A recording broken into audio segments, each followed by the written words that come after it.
जेवढ्या मंडळात गेलो तिथं आपल्याला पुरुष दिसलात, जे सदस्य असतील, कार्यकारी असतील, अध्यक्ष असतील, सर्व मंडळात आपण पुरुष बघितले. पण हे आगळं वेगळं जे मंडळ आहे इथं सर्व महिला आहेत. आपण महिलांशी संवाद साधणार आहोत की हे मंडळ किती जुनं आहे आणि कुठल्या पद्धतीनं काम होते आणि नागरिकांसाठी काय काय या मंडळाकडून उपाययोजना केल्या जातात, कार्यक्रम राबवले जातात. तर आपल्यासोबत काही महिला आहेत. मॅडम, हे मंडळाचं नाव आणि हे किती जुनं मंडळ आहे आपलं? सर्वप्रथम मी श्री बाप्पांच्या चरणी नतमस्तक होते आणि आज या लाईव्हला जे उपस्थित आहेत त्यांना सगळ्यांना नमस्कार करते.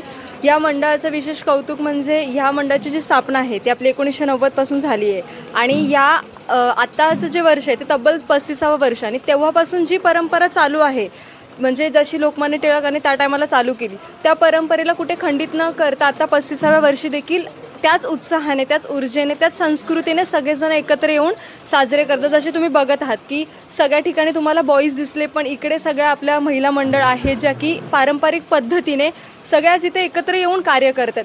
फक्त गणेश उत्सवच नव्हे तर नवरात्र उत्सव आहे आपलं, कोजागिरी पौर्णिमा आहे, परत शिवजयंती आहे आपली, अशी विविध कार्यक्रम, होळी आहे, असे विविध कार्यक्रम एकत्र येऊन साजरे केले जातात. एवढंच नव्हे तर फक्त मुलं मुली असा भेदभाव कोणताच न करता सगळे एकत्र येऊन कार्याला सुरुवात करतात.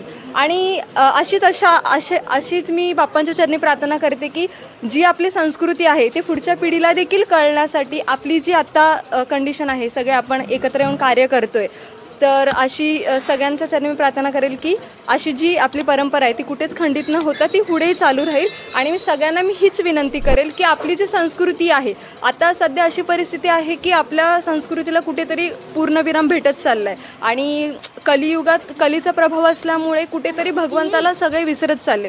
म्हणून मी सगळ्यांना हीच प्रार्थना करेल की आपली संस्कृती जपत पुढे चालत राहा. आपले जे नेते लोक होऊन गेलेत, जे आहेत, ज्यांनी बलिदान केलं हिंदू धर्मासाठी, त्यांच्या रक्तदानाला, त्यांच्या बलिदानाला साक्षी देऊन सगळ्यांनी ही जी संस्कृती आहे ती पूर्णत्वाला न्या, पुढे न्या, अशीच मी सगळ्यांना विनंती करेन. नाही, आपल्या मंडळाचं आगमन बाप्पाचं आणि विसर्जन कशा पद्धतीने होतं?